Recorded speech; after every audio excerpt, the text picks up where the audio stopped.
21차 교갱역 영성 수련회 첫날 저녁 집회를 시작합니다. 대구 가창교회 섬기시는 박용규 목사님께서 기도하시겠습니다.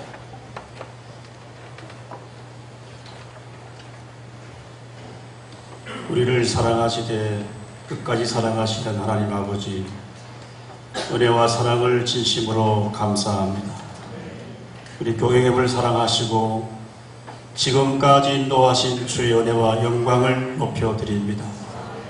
부족한 죄들 하나님 이 밤에 은혜를 베풀어 주시옵소서. 이 땅을 바라보고 저거 교회를 바라볼 때 소망이 없는 것 같지만 예수 그리스도 안에 소망이 있는 줄로 믿습니다. 다시 복음으로 다시 십자가의 은혜로 우리를 새롭게 해주시고 하나님의 영광을 회복하게 하여 주시옵소서. 주님, 목회는 점점 커 보이지만 하나님의 음성이 들리지 않는 연약한 가운데 있는 우리를 불쌍히 여겨주시고 다시 우리의 심령과 우리 영혼을 새롭게 하여 주시옵소서. 우리의 힘으로 우리의 능으로 할 수 없고 오직 여호와의 신으로 가능하오니 이 밤에 성령의 능력으로 충만케 하여 주시옵소서. 세우신 귀한 목사님을 통해서 말씀을 주실 때 겸손히 주의 말씀에 귀를 기울이게 하시고 나의 말씀으로 듣게 하여 주시옵소서. 이 밤에 우리에게 성령으로 기름 부어 주실 줄로 믿사옵고 예수님의 이름으로 기도드리옵나이다. 아멘.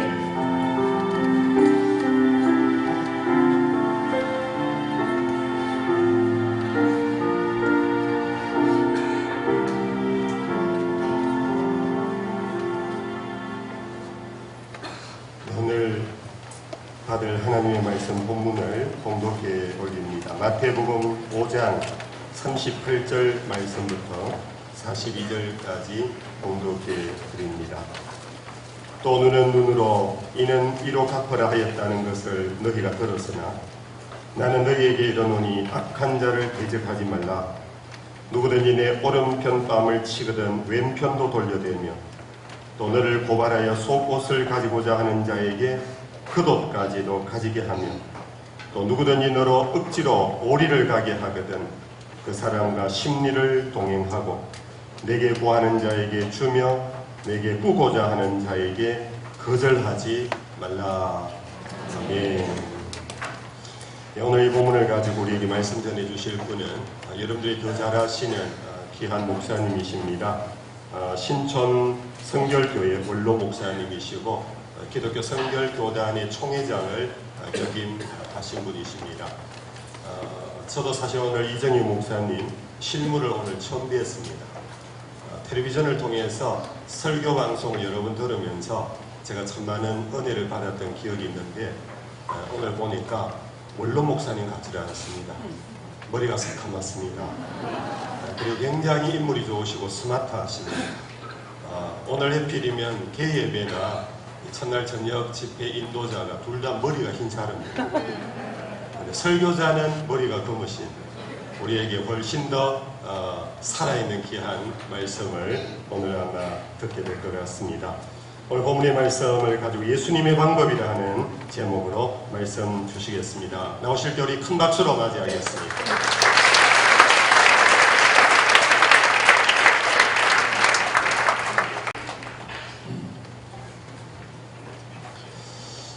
교견회비라는 모임은 다른 교단에서는 이미 벌써 사라졌는데 합동체 교단에는 수명이 참 기네요. 참 부럽습니다. 목회에 고민을 가지고 있다는 것은 축복이고 좀 더 생각을 해봐야 되겠다 동기를 가졌다는 것이 축복입니다. 고민 없는 목회하기 때문에 오늘 하고 많은 문제들이 나오는데 여러분들을 통해서라도 한국교회가 좀 무게를 잡았으면 얼마나 좋을까 그런 기대를 갖습니다. 좋은 열매 맺을 줄로 믿습니다. 네. 오늘 제가 아주 이상한 본문을 택했습니다. 이 본문 가지고 설교한 분이 거의 없을 거고 설교하기가 굉장히 깨름직한 본문입니다. 근데 오늘 이걸 가지고 오늘 한번 우리 모두 주님이 걸어가신 길을 한번 되돌아보고 우리 목회를 한번 살펴봤으면 합니다. 결혼할 때는 남자든지 여성이든지 사람의 길을 봅니다. 조건을 보고 생김새를 먼저 봅니다. 그 사람의 마음속에 무슨 생각을 가지고 있느냐 하는 것은 별로 관심이 없습니다. 그래서 속는 겁니다. 결혼 생활 20년 차 주부들을 모아놓고 조사를 했습니다. 20년 살고 보니까 결혼하기 전에 느꼈던 기준하고 뭐가 다르더냐 물었더니 이구동성으로 대답하기를 조건도 아니고 생김새도 아니더라. 20년 살아보니까 그런 것들은 문제가 안 되더라. 정 문제가 되는 것은 성품이더라. 이렇게 얘기를 했다고 그래요. 여러분은 어떻게 생각하십니까? 옳습니까? 오늘 사회에서, 회사에서, 직장에서 사람을 뽑을 적에는 그 사람의 속에 무슨 생각이 있는가 하는 것은 관심도 없습니다. 조건을 보고 학벌을 봅니다. 그래서 속습니다. 가끔 운명적인 문제를 앞에 놓고 갈림길에 섰을 때 그때 우리 생각 속에 무슨 생각 들어오냐면 이럴 때 예수님이라면 어떻게 생각을 하셨을까? 예수님이라면 어떻게 판단하셨을까를 생각을 하게 될 때가 있습니다. 30년 전에 100대 기업이 30년이 지난 오늘 살아남은 것은 14개밖에 없다고 합니다. 다 그동안 소멸이 있습니다. 우리나라 중소기업이 300만 개라는데 300만 개의 중소기업의 수명이 11.3년이라고 합니다. 그러니까 10년마다 그냥 소멸되고 다시 만들어지고 그러는 거죠. 그동안 대기업의 수명은 29.1년으로 봤는데 근래 와가지고는 대기업도 수명이 15년밖에는 안 된다. 이렇게 통계가 발표가 됐습니다. 그러니까 사정없이 도태되는 거죠. 30년 전에 컸던 교회가 30년 지난 후에 오늘날에 와가지고 아주 보잘것없는 교회로 추락을 하고 그동안에 신생교회들이 막 성장을 해가지고 대교회로 부흥을 했습니다. 우리가 눈앞에서 보는 현실이잖아요. 그러니까 경영을 잘해야 되는 거죠. 회사 경영도 잘하고 나라 경영도 잘하고 가정 경영도 잘해야 되고 교회 경영도 잘해야 되고 목회자들에게 주어진 사명이라고 봐요. 로리 베스 존슨이라는 사람은 20년 동안 예수에 대한 연구를 했습니다. 20년 연구를 하고 결론이 뭐냐면 한마디로 말해서 예수는 탁월한 경영자였다. 이렇게 평가를 내렸습니다. 마국간에서 태어났습니다. 초라한 자리에서 초라하게 시작을 했습니다. 혼자가 12명으로 70명으로 70명이 120명으로 120명이 3,000명으로 5,000명으로 그리고 예수님은 그 초라하게 길러놓은 제자들을 놓으시고 가셨습니다. 그리고 지금까지 세계 곳곳에 예수의 추종자들, 신앙에 있는 제자들이 이 세상에 퍼지게 됐습니다. 근데 그 예수님의 제자는 어떤 제자냐면은 그냥 명목의 제자가 아니라 그를 위해서 목숨을 바치고 헌신하고 투자하고 그리고 열정을 다해서 그분을 섬기는 그런 사람들로 만들어진 거죠. 다른 종교에 비해서 얼마나 강합니까? 그렇게 목숨을 내놓으면서까지 예수의 제자가 되고 순교하면서까지 끝까지 그를 증거하기까지 이루어 놓은 그 성공 비법이 뭐냐 이거죠. 예수님은 어떤 방법으로 어떻게 하였길래 이 세상에 퍼져 있는 제자들이 그냥 명목의 제자가 아니라 목숨을 바쳐서 헌신하면서 어떻게 경영했길래. 그래서 오늘은 예수님의 방법을 좀 한번 살펴보고, 이 예수님의 방법을 우리는 흔히 역설의 방법이라고 그럽니다. 역설의 방법, 이제는 한국교회가 역설의 방법을 도입할 때가 아닙니다. 우리가 그동안 예수님의 제자요, 예수님을 따라서 목회를 한다고 생각을 했는데, 이제까지 역설의 방법으로 목회를 한 게 아니고, 솔직히 말해서 내 방법으로 목회를 했지 예수님의 방법으로 목회 안 했습니다. 교회가 문제가 발생하고 갈등이 발생하는 곳에 가보면 예수님 방법으로 목회한 것이 없습니다. 다 내 방법으로 했기 때문에 갈등이 왔고 불화가 왔고 문제가 만들어진 거지. 그래서 이제는 조금 시대가 많이 지금 여기까지 왔는데, 이제는 예수님 방법으로, 그 예수님 방법이 뭐냐면은 역설의 방법입니다. 오늘 이 부분을 좀 살펴봤으면 합니다. 오늘 본문에서 말씀을 이렇게 합니다.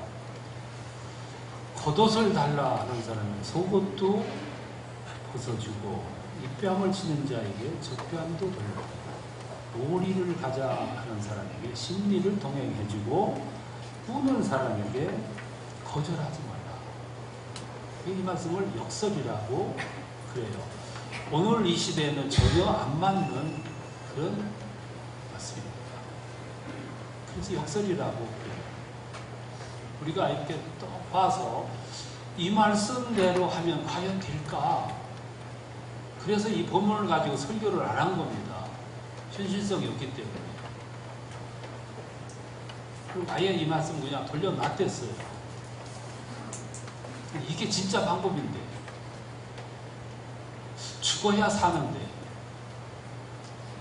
내가 죽으면 사는데, 근데 그게 방법은 방법인데 우리가 그게 너무 역설이기 때문에 그 방법을 도외시했던 거예요. 근데 이제는 내가 살기 위해서 죽을 때가 됐고, 내가 성공하기 위해서 내가 넘어질 때가 됐지 않았나. 이 역설의 길로 들어서야 되지 않겠나. 예수님은 성공을 했는데 어떻게 성공했냐면 이 방법으로 성공합니다. 예수님의 일생을 한 너도 몇 가지만 간추려서 말씀드립니다. 첫째는 예수님에게서 우리가 뭘 보느냐 하면 철저하게 준비하는 모습을 봐요. 이것도 역설입니다. 하나님의 아들인데, 예수님인데 철저하게 준비해요. 예수님은 3년이라는 공생애를 위해서 30년 준비합니다. 우리 신학교 다닐 적에 1년 다니니까 개척 나가더라고요. 졸업하고 해도 충분한데 준비가 안 됐는데 개척 나가요. 예수님은 우리의 상상을 초월하는 거죠. 3년을 위해서 30년 준비하시더니 마지막에 공생애가 시작이 되니까 3년을 위해서 또 준비하세요. 뭘 준비했냐? 4가지를 준비합니다. 첫째는 세례를 받는 것으로 준비했고, 세례는 수직적인 관계 재확인하는 거잖아요. 또 하나는 40일 금식을 했어요. 엄밀하게 말하면 금식이 아니고요, 단식입니다. 광야에서 물 냄새조차 맡지 않고, 밤에는 추위 속에, 낮에는 더위 속에 40일 단식. 오늘 40일 금식하는 분들이 많은데 왜 꼭 40일이냐 하고 물으면 예수님이 그렇게 했기 때문에 한다고. 그래서 병 나는 거예요. 역설의 방법을 흉내는 안 내고 예수님 40일 있으니까 나도 40일이란다. 여기서부터 병이 나는 거죠. 40일 단식을 하고 그리고 나서 영적 시험을 받잖아요. 광야로. 시험 끝내러 예수님이 다음 단계 뭐 했냐면은 제자를 선택했어요. 하나님은 당신이 영감을 통해서 이 세상을 전도하시면 잘하실 거예요. 예수님이 나가서 전도하시면 뭐 못할 게 뭐가 있겠어요. 근데 하나님이나 예수님은 당신이 나서서 직접 전도하고 일하시는 그런 하나님은 아니에요. 연약하고 부족하지만 우리들을 불러서 훈련시켜서 무지하고 불완전한데도 우리들을 통해서 일하세요. 그래서 우리들에게까지도 이 차례가 온 거예요. 예수님은 혼자 일하시지 않고 제자를 선택해요. 근데 예수님이 제자를 선택하는 방법이 참 독특해요.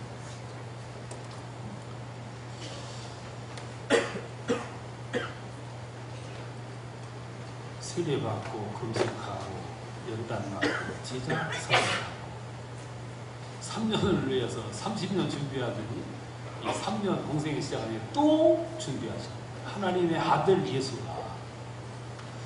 거기에 비해서 오늘 우리들은 얼마나 준비하고 있는가를 들어라.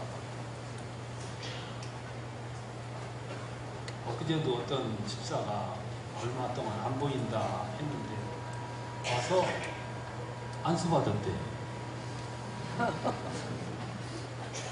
참 내가 우려를 했어요.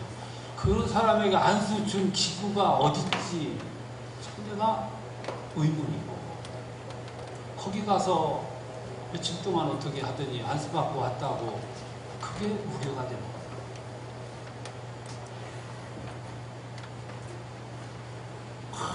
준비해도 안 되는데 충분하게 준비해도 어려운데 이 하나님의 일을 이렇게 쉽게 생각을 하니까 너도 나도 입시에서 2번, 3번, 4번 떨어지니까 야 신학교 나가라. 거기 가가지고 무슨 뭘 어떻게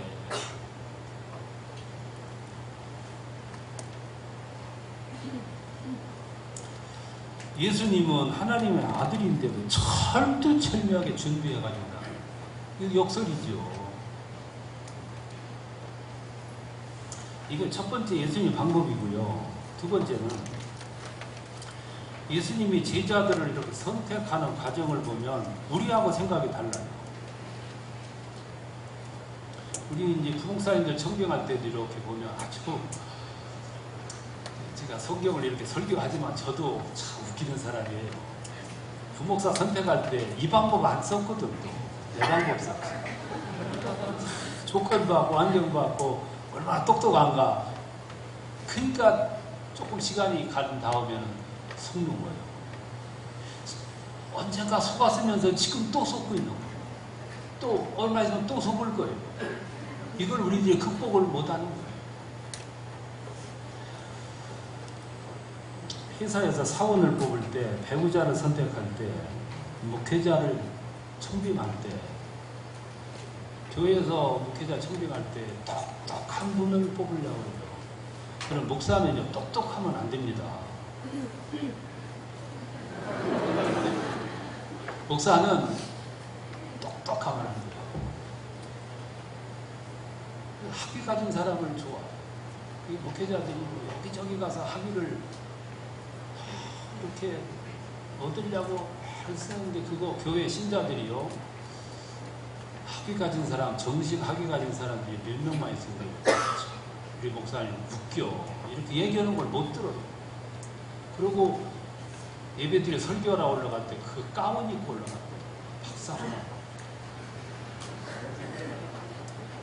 근데 우리 목회자들한테는 학벌에 대한 컴플렉스가 있어요. 참 제가 뼈아픈 지적을 여러분들이 합니다만 목사님들은요 학벌에 대한 컴플렉스가 있어요. 그걸 극복이 안 돼요. 그러니까 가운 입고 올라가요. 정식 박사학위 받은 사람들은 또 가운을 안 입어요. 오늘이 현실이라고. 그러니까 이거 남 얘기하지 말고 우리 각자 나를 얘기를 해야지. 남들 얘기하면 안 돼요. 나를. 오늘은 나를 바라다.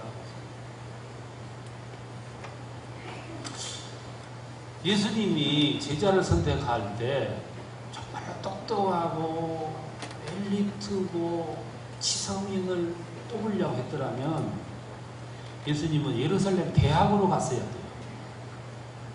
수재들은 거기다 있으니까. 조건 좋고 학벌 있고 똑똑한 아이들은 거기다 모였어요. 근데 어디로 가셨냐면 갈릴리로 가세요. 갈릴리가 어디입니까 거기가? 고기 잡고 먹고 사는 사람들이 모이는 곳이잖아요.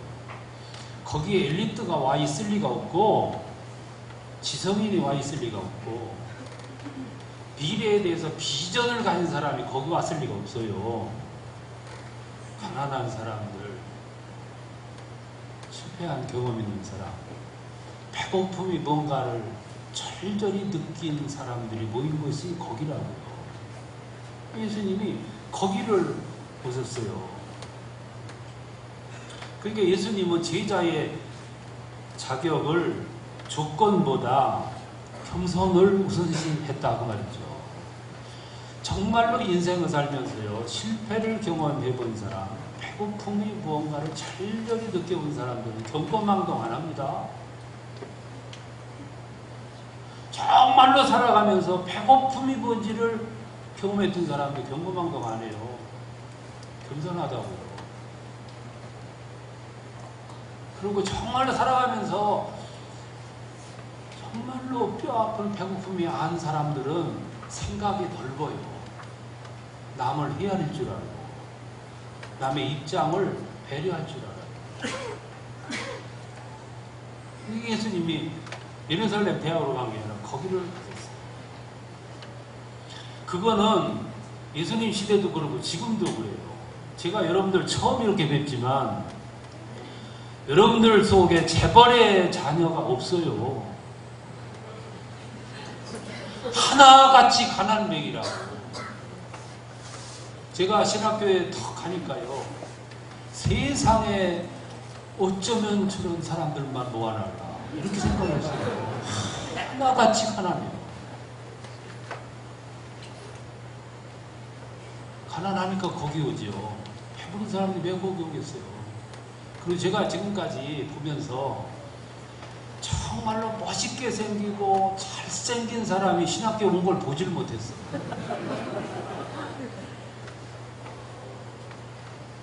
교회도요 미인들이 들어오는 것이 아니에요. 교회 미인 있을 데가 없지요. 미인은 가는 데가 따로 있어요. 노는 동네가 따로 있다고. 그러니까 오늘 여러분들이 이렇게 얼핏 봐도 그냥 죄송합니다만 뭐 하나님이 그래서 우리를 불렀지 여러분들이 정말 배우처럼 탤런트처럼 그랬으면 여러분들이 이거 왜 왔는지 어땠어요?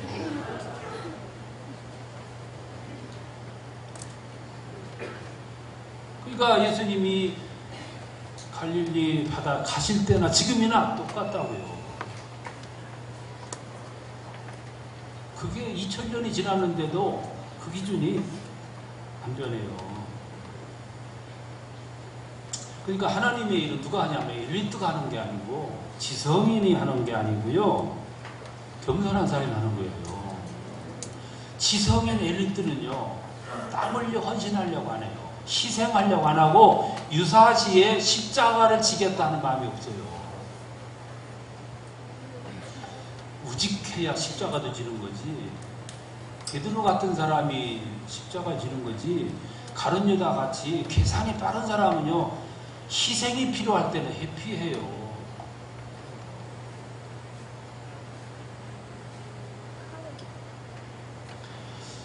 여러분 보십시오. 여러분 주변에 교회에 문제가 생겼어요.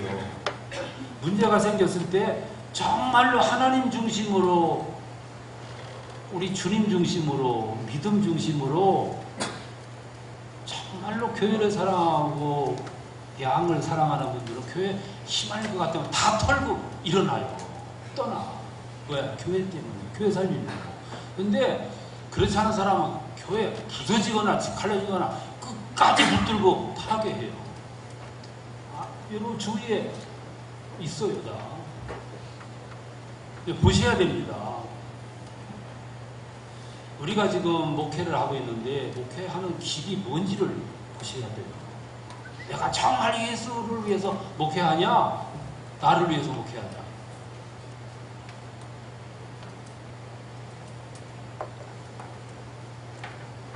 우리 목회자는 유사시가 되면 먼저 교회를 생각해야 돼. 교회를 살리는 방법이라면 내가 죽어야지. 정말로 교회를 은퇴할 때는 교회를 생각하셔야 돼. 교회를. 내가 떠난 다음에 누가 와야 날 잘 해줄까? 이거 생각하니까 떠날 때 교회가 파괴되는 거예요.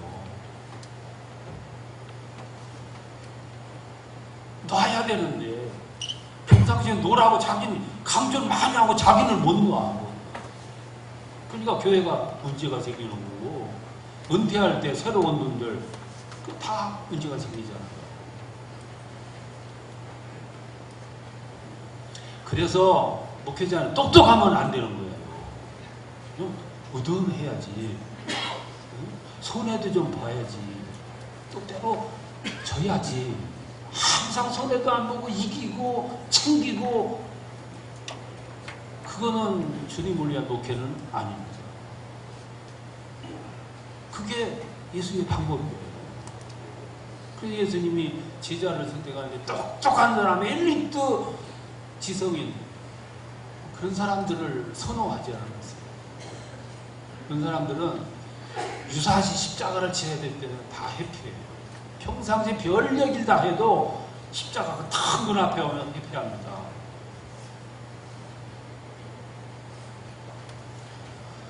세 번째는, 예수님은 지성도 소중히 여기셨지만 그보다 더 소중히 여기신 것은 열정이에요. 열정을 선호하셨어요. 갈릴리에서 고기 잡는 방법이 뭐냐면, 고기 잡는 그물이 대부분 세마포로 만들어졌습니다. 세마포로 만들어졌기 때문에 낮에 고기를 잡는 게 아니고 밤에 잡았어요. 밤에 10시부터 새벽 4시까지 주로 잡았다고요. 낮에는 그물이 흰색이기 때문에 이렇게 그물을 이렇게 던지는 게 아니고 이렇게 내렸습니다. 이렇게 내리면 고기들이 들어와요. 이렇게 걷어올리는 식이었어요. 낮에 갖다 이렇게 들으면 고기들이 그물이 다 보이는데 들어오겠어요. 그러니까 깜깜한 밤에 갖다가 이렇게 내리는 거예요. 그 예수님이 그물을 던져라 그러신 게 아니고 그물을 내려라 그랬어요. 내려는 거예요. 그럼 기다리는 거예요. 고기들이 이렇게 들어오면 이렇게 걷는 형식이었다. 근데 성경을 보면 이 베드로 일행이 밤새도록 한 마리도 안 잡힌 거예요. 한 마리도 안 잡혀요. 그런데 예수님이 지켜봤겠죠. 가서 뭐 그 무리가 있으니까 야, 내 제자들아 그랬겠습니까? 유심히 봤겠지. 근데 밤새 안 잡히는데 또 갔다 내리고 또 내리고 또 내리고. 그 그물이요,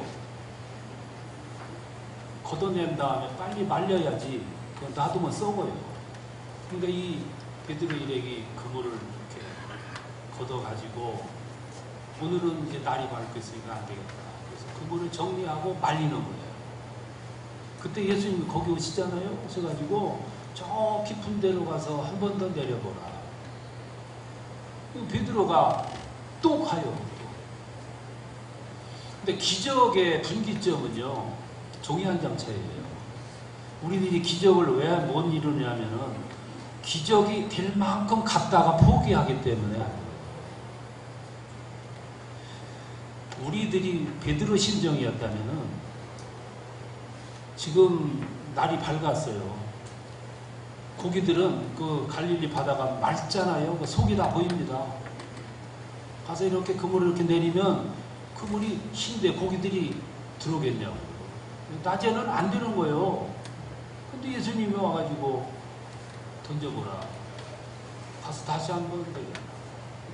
근데 베드로가 정리해가지고 지금 말려놨는데 지금 고기가 잡힌다고 해도 이젠 싫어. 지쳐가지고. 근데 가고 싶어. 가서 빨리 잠자고 싶어. 근데 또 들고 가요. 여러분 아시잖아요. 갈릴리 호수가 길이가 21km잖아요. 큽니다. 깊은 데로 가서 내리라 했으니 거기서 깊은 데까지 가려면 배를 저어가지고 한 6, 7km 나가야 되잖아요. 가서 내렸다 거기 들어와 그걸 걷어 낮 12시나 돼야 올 수 있어요.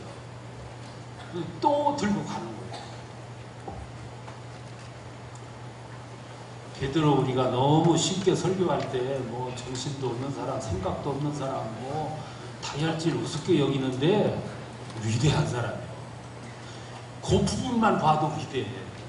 그러니까 그날 거기에 기적이 일어나요.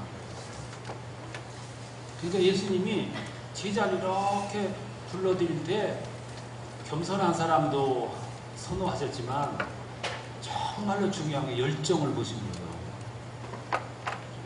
여러분 목회의 산물 열정이잖아요. 은사가 있고 재주가 있는 사람은 열정을 발휘를 안 해요. 그거 가지고. 근데 그거 없는 사람들이 열정을 뭐야? 특기가 없으니까. 사람들이 날 보고 은사가 뭐냐? 그렇게 질문하면 곤란해. 대답할 게 없어 나. 은사가 없어. 그러니까 죽어라 뭐 이것만 하는 거야 나. 목회하다 골치 아픈 일 있으면 에이 이거 아니면 내가 굶어 죽냐 하고 차 타고 확 나갔다가도 꼬리 내리고 빨리 들어와. 가야 나 갈 데가 없는데. 제가 47년 목회하고 끝냈어요. 47년 목회하는 동안 조금도 갈등이 없었어요. 나는 이 길 아니면 갈 데가 없어. 그러니까 편하더라고 마음이. 갈 데가 없는 사람은 편하네요. 갈 데가 많은 사람이 갈등이 많아요. 재주 많은 분들은 목회 실패하는 거죠. 저는 목회에 성공하는 사람들 보면 공통점이 하나 있는데 그게 뭐냐면 지성보다 열정 가진 분들이 승리해요. 아실 거예요.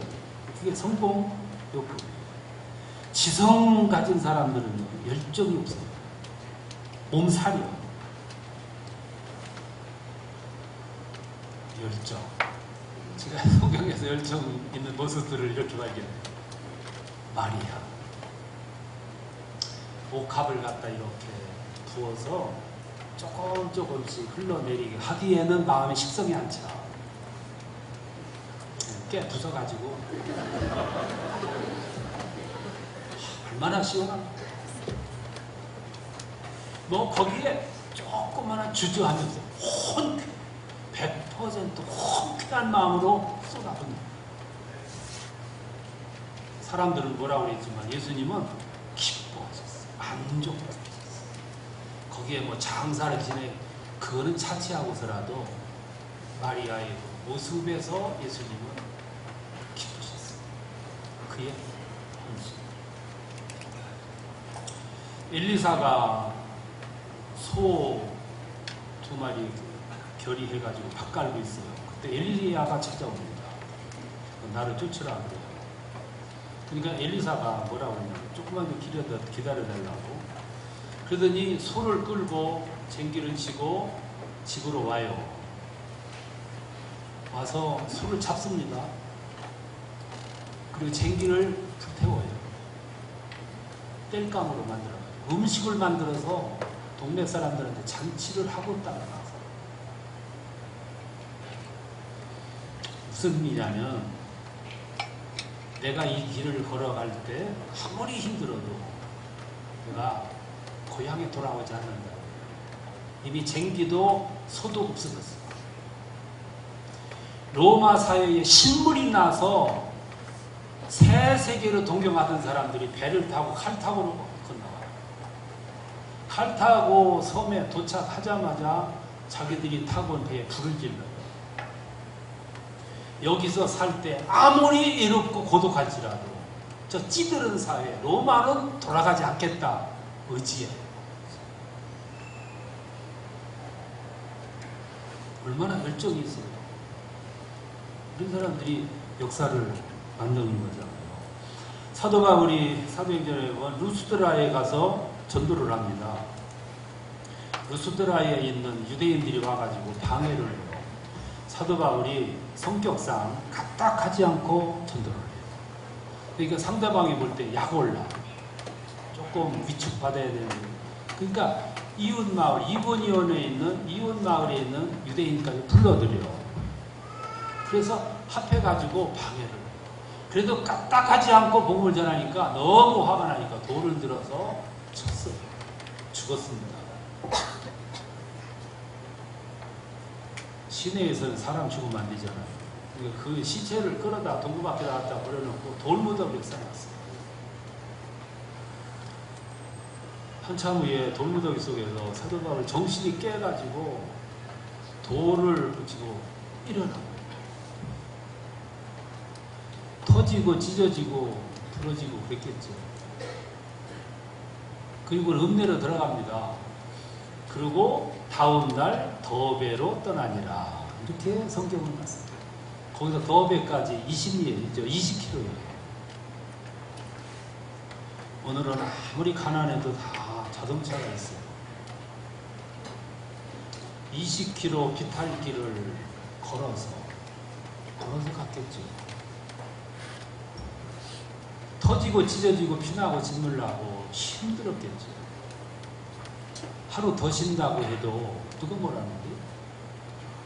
일주일쯤 수영하면 누가 뭐라고? 근데 그 다음 날 떠나요. 여러분에게 이런 열정이 있으신가요?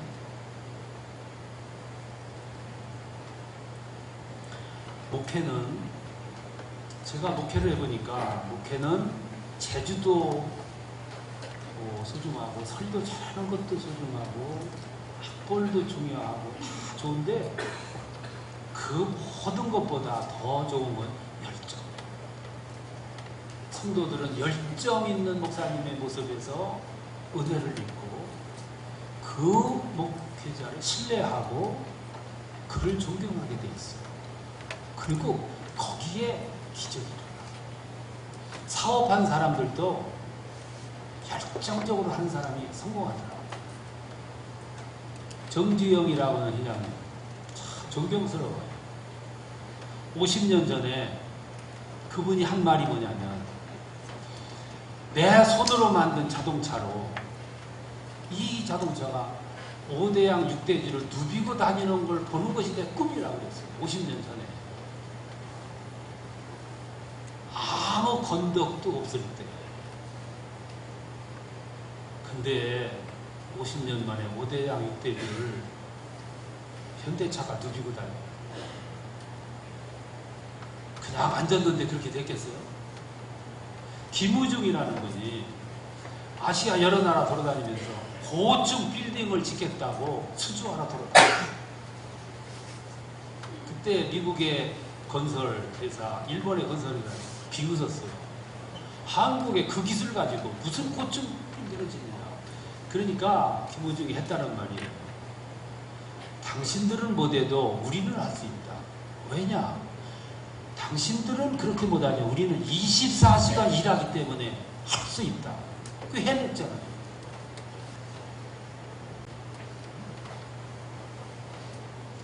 에디슨이라는 사람이 평생 2000여 개 발명품을 개발했다는데 하나 만들 때마다 평균 1000번 기도했대요. 1000번씩 기도해가지고 하나 발명품을 개발했다는 거예요. 양궁 우리나라 참 세잖아요. 세계 돌아다녀봐도 보통 하루에 100개씩 연습한대요. 우리나라는 500개씩 500개씩. 못 당하지요.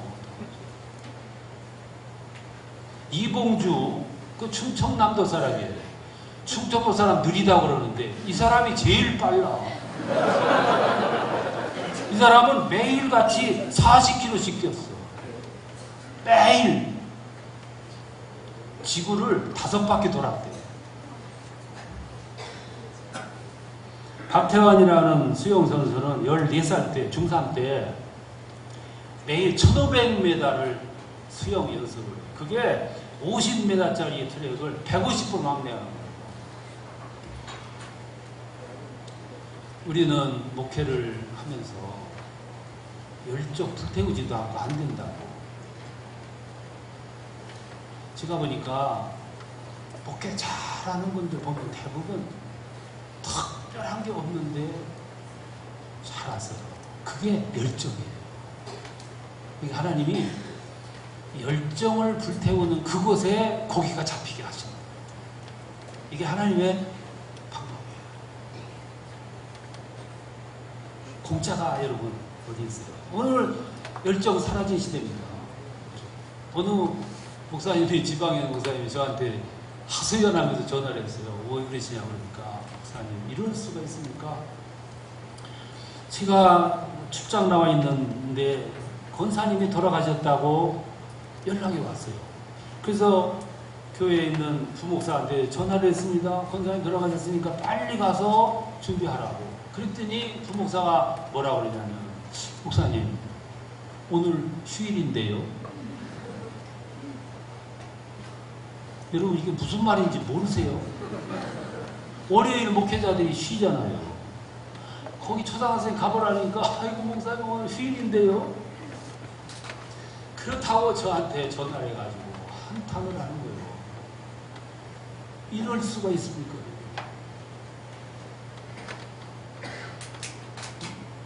신세대 목회자들이 대부분 이런 생각을 많이 가지고 있어요. 앞으로가 좀 걱정이요. 나야 이미 끝났으니까 별로 할 필요 없지만 참 걱정이에요. 이제는요, 시대가요, 열정 불안태워요. 쉬운 거. 그래서 요즘에 최고 인기 직업이 교사인데, 남자 젊은이들이 최고로 여기는 신부감이 제 1위가 예쁜 여교사예요. 2위는 덜 예쁜 여교사. 3위는 못생긴 여교사예요.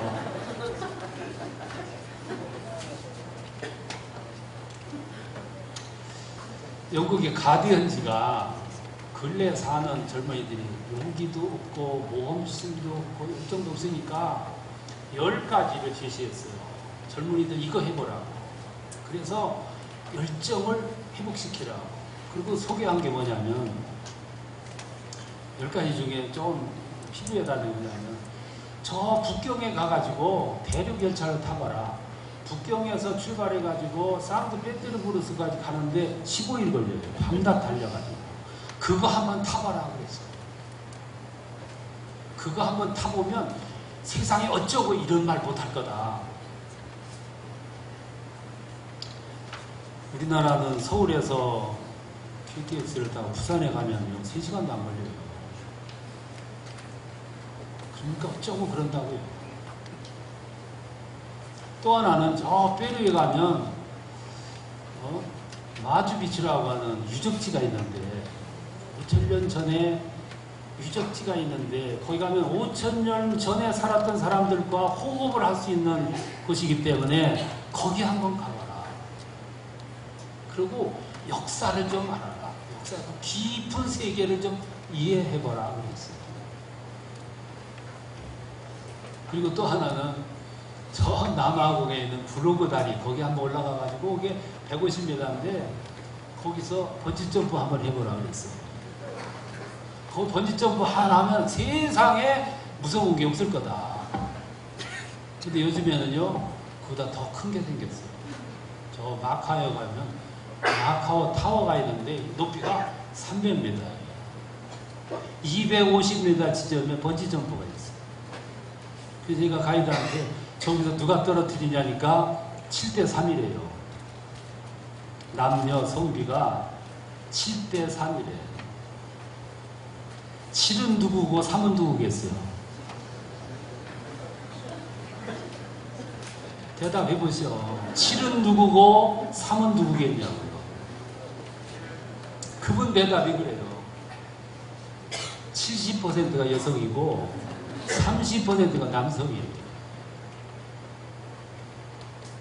그러니까 점점 가슴이 쫄아드는 거예요. 그러니까 목회를 해도 큰 목회 꿈이 없고 자꾸 주는 거예요. 그러니까 무서워. 현실이 무섭고 미래가 무섭고 두려운 거예요. 모험을 발휘를 못하는 거죠. 그런데 정말 모험을 감행을 하면 기적이 일어납니다.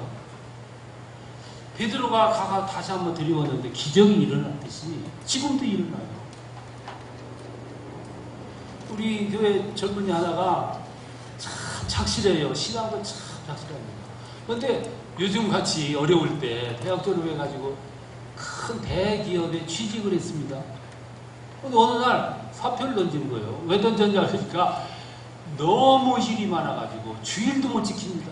예배 드릴 수가 없어요.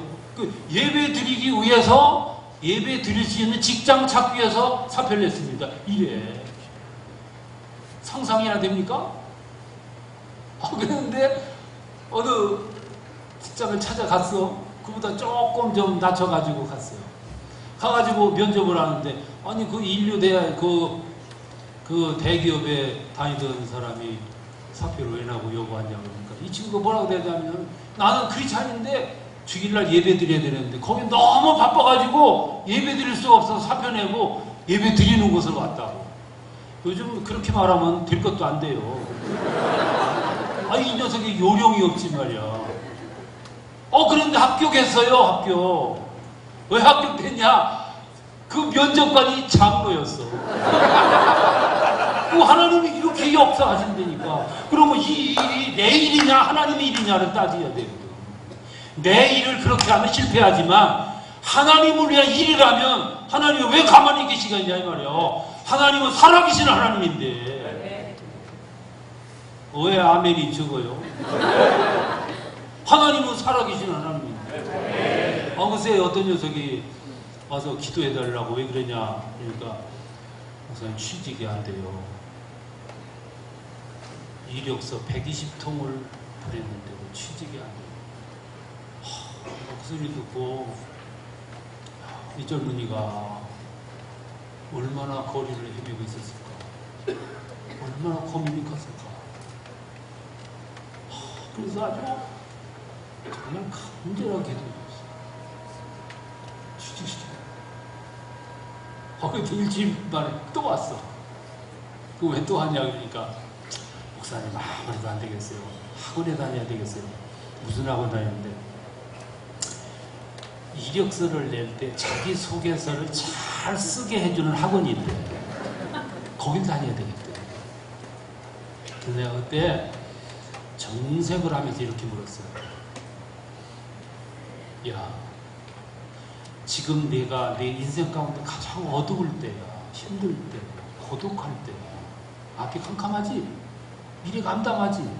그러면 내 인생에서 가장 어둡고 어려울 때 내 하나님은 너한테 누구냐?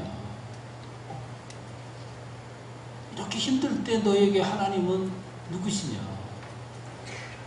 또 그동안 누굴 믿어왔냐?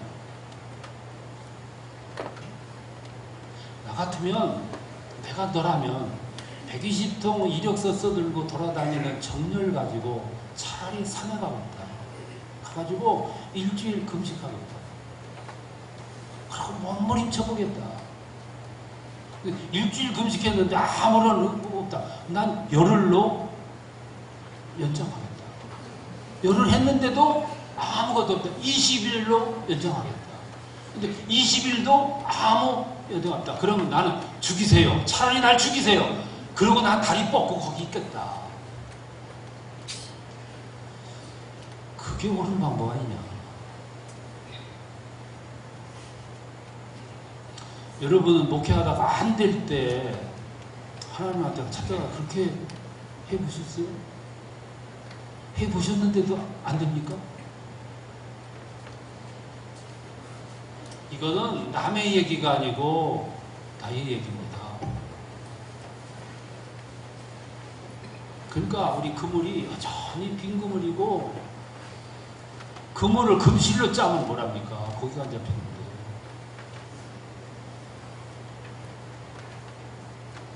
장비를, 최신 장비를 갖추면 뭐합니까? 고기가 안 잡히는데. 교회를 잘 지어놓으면 뭐래? 사람들이 하는 건데.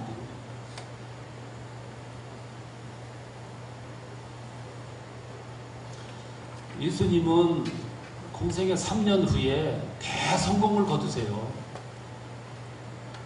어떻게 성공 거두냐면 3년 후에 이 우둔하게 생겼던 제자들이 전부 자기 몫을 다 했어요. 다 순교했어요. 처음에는 우둔한 것 같고 무지하고 이런 복음서 보세요. 제자들의 모습 참 한심하잖아요. 어디 저런 사람들만 곤란하나 싶은데 다 했어요. 마지막 십자가 전부 회피하지 않고 전부 줬어요. 시간이 많지 않은데, 또 하나는 예수님이 기도를 많이 하세요. 지속적으로 기도. 낮에 사역을 마치 저녁은 산으로 올라가요. 하나님의 아들인데, 예수님인데 산에 가 기도해요. 십자가 지시기 전날 밤에도 산으로 가요. 하나님의 아들인데도 이게 소위 뭘 말하냐면 역설이지. 근데 우리는 참 믿음이 좋아. 산에 갈 필요도 없어.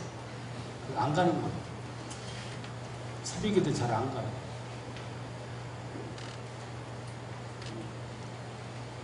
그래서 오늘 교회가 목회자 따라서 신자들도 기도를 합니다. 그러니까 기도가 없으니까 말이 나오는데 무슨 말만 나오냐? 기도 없는 말만 나와요. 기도와 상관없는 말들이 나오고, 그 말들이 나오다 보니까 형식화로 빠지고요. 교회에 암이 있어요. 교회의 암이 뭐냐면 형식화예요. 교회가 형식화되다 보면 본질 가지고 다투고 싸우고 경쟁하는 게 아니고 비본질 가지고 싸우게 돼요. 신문을 보니까 어느 교회에서 발 씻는 거 세족식을 했대요. 뜻은 좋았죠. 근데 논쟁이 붙었대요. 세족식을 하는데 오른발부터 씻어야 되냐, 왼발부터 씻어야 되냐, 이것 때문에 싸움이 벌어졌대요. 어느 발부터 씻어야 됩니까? 오른발이 왼발이에요. 싸우다가 이게 안 돼가지고 세족식은 미루고 싸웠대. 그러다가 오른발부터 해야 된다는 측이 갈라져 나갔대. 그 사람들이 세운 교회 이름이 오른발 교회.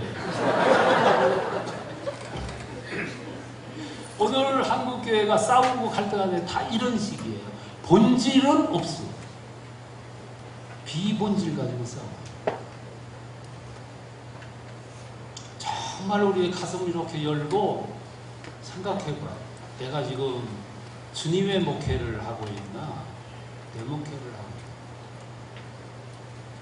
그러면 답이 나와요. 열왕기상 22장에 보면 저 북왕국의 왕이 아합이에요. 근데 남왕국의 왕은 여호사밧입니다. 이게 사돈가입니다. 그래서 여호사밧이 아합한테 들러요. 그때 아합이 북왕국이 저 아람과 전쟁을 하게 됐어요. 그래서 선지자들을 부릅니다. 선지자들을 불렀는데 100여 명이 왔어요.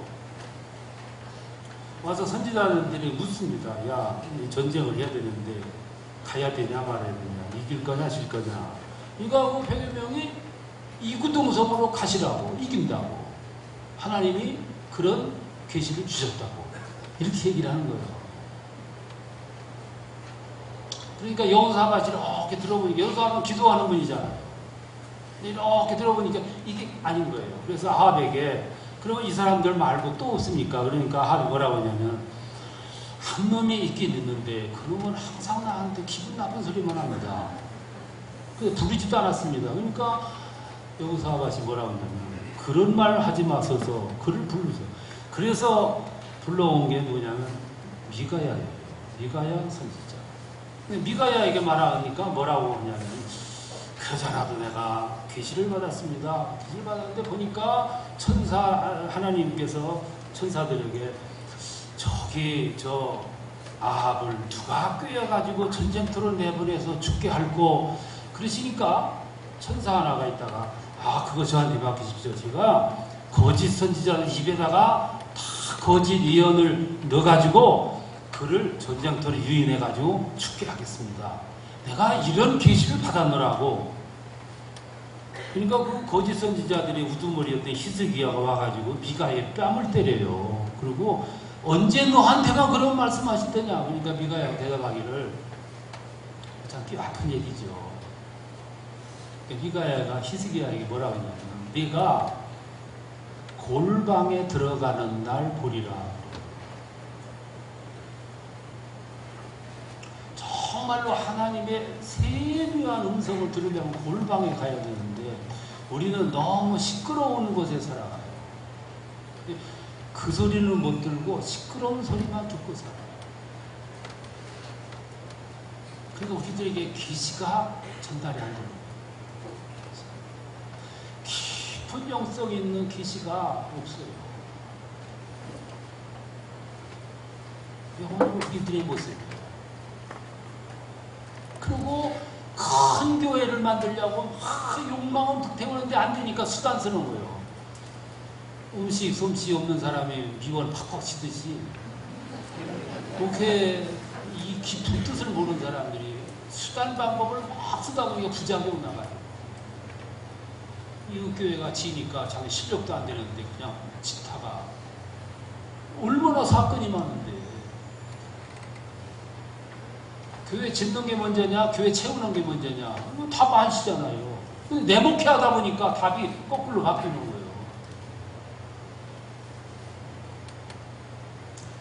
오늘 큰 교회들마다 1세대가 물러가고 2세대가 와요.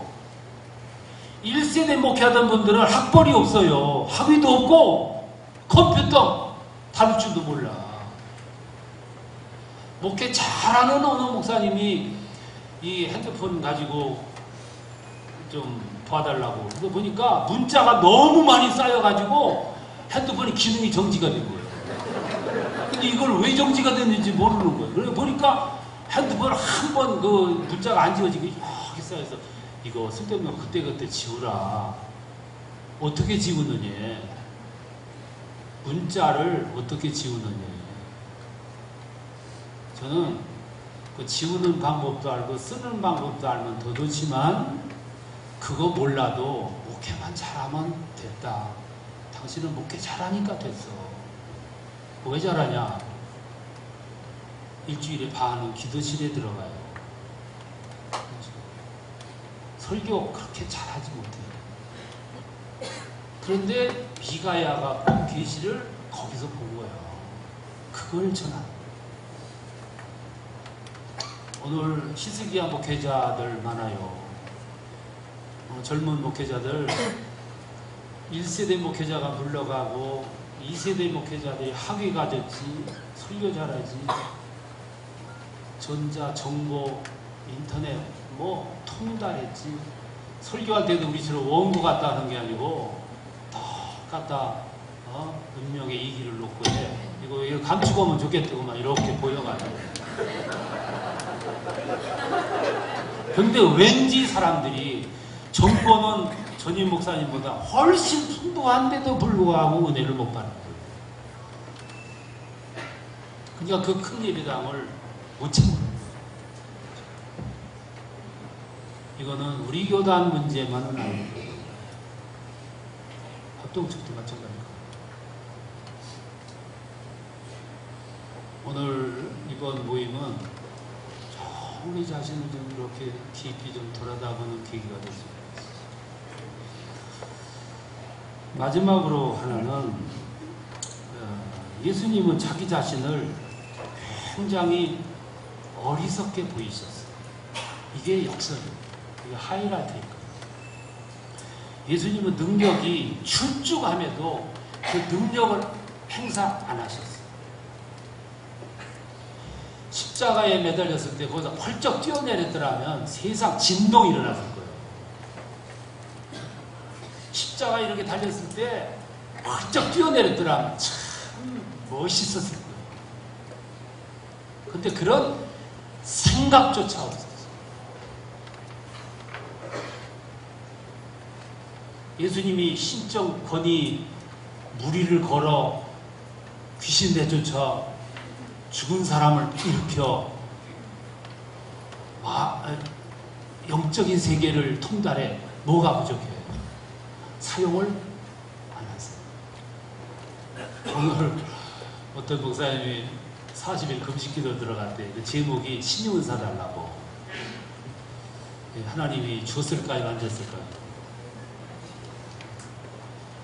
우리들의 수준이 그 정도면 안 되는 거죠. 40일 아니라 80일 금식에도 그거 안 주셔. 그거 주셨다가는 안 주시는 거예요. 그걸 달라고 할 필요까지도 없는 거죠. 그래서 이게 역설이에요. 여러분, 역설이라는 방법이 참 재밌습니다. 여러분, 암이 오잖아요. 암을 이기려고 하면 져요. 대부분 암 때문에 지는 분들은 다 암을 이기려고 해서 지는 거예요. 수녀 시인 이혜인이라고 하면 이런 말 했어요. 그분이 암이 왔잖아요. 암이 오자마자 뭐라고 그러냐면, 야, 네가 오죽할 데가 없으면 나한테까지 왔냐. 나하고 같이 살자. 같이 보내자. 그래서 그분이 그 암을 달래고 어루만져주고 위로해주고 그랬대. 근데 어느 날 이별했대. 암하고 이별했대. 그게 암을 이기는 방법. 이게 역설의 방법. 여러분, 강한 사람이 이길 것 같아도 강한 사람이 끝내는 실패야. 부드러운 사람이 질 것 같은데 끝내 이기는 거예요. 그 좋은 예가 혀하고 이하고 싸우면 누가 이기냐? 이 얘기예요. 누가 이기겠어요? 혀하고 이하고 싸웠어. 누가 이기겠어요? 질문 같지 않아서 대답 못했어. 나는 지금까지 70평생 살면서 일을 다시 해봐온 사람을 봤어. 이는 다 해봐. 근데 혀 갈아 낀 사람은 없어. 한번 깨물면 여지없이 나가지만 언제나 열남매 낳은 어머니 젖을 한번 볼 수 있으면 보세요. 열남매 낳은 어머니는 10번째 낳은 아이는 등에 업고 있다가 젖 먹이려면 이렇게 안을 것도 없어. 여기는 이제 젖을 갖다 주면 이게 거기까지 갔어. 그 어머니도 처녀 때는 통통했어. 열을 낳아 키우는 동안 속에 있는 소중한 거는 다 빼줬어. 다 빼줬어. 그러고서도 아이들이 아프면 자기가 아프려고. 그게 여성의 힘. 남자들이 아내를 이렇게 보면서 뭐 연약한 것 같이 보이는데 우습게 굴다가 다치는 남자들이 얼마나 많아요. 아내가 어디라고 덤벼. 어디라고 우습게 굴니까 그거 얼마나 무서운 존재인지. 그거 알아야 되는데 아이고 아내가 제일 무서워. 설교하고 이렇게 내려오면 제일 무서운 거야. 무슨 평가할까? 누가 그런 사람이 있어? 누가?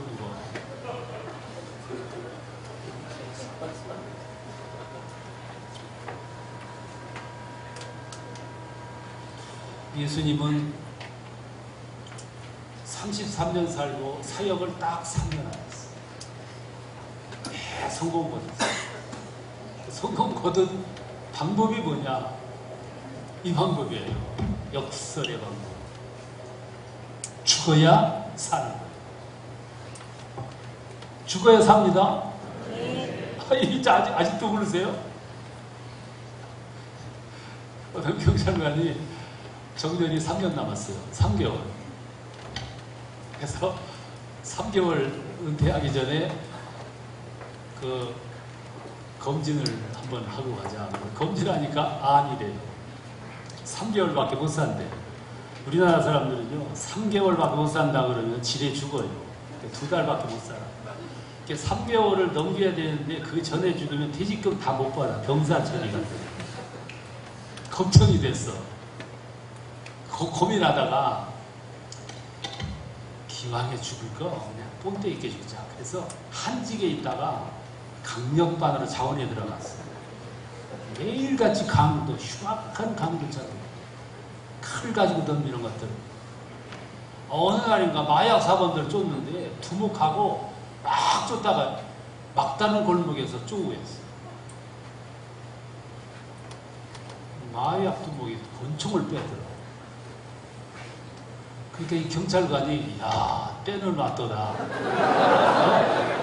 그래서 딱 버티고 서서 쏘라 그랬어. 쏘라 하니까 못 쏘는 거야. 나중에는 사정했어. 제일 어다가 한 방만 쏴달라고 호전했어. 그러니까 마약사범 두목이 세상에 이런 독도 처음 봐. 권총을 떨어뜨리고 그걸 잡아가지고 유치장에 넣고 사무실에 와보니까 병원에서 통지가 온 거예요. 당신의 병원 오진이었다. 내가 죽으려고 하니까 안 죽는 거예요. 이걸 역설이라고 해요. 예수님은 이 방법 가지고 승리했어요. 그러면서 오늘 우리들에게 이 말씀을 추천하십니다.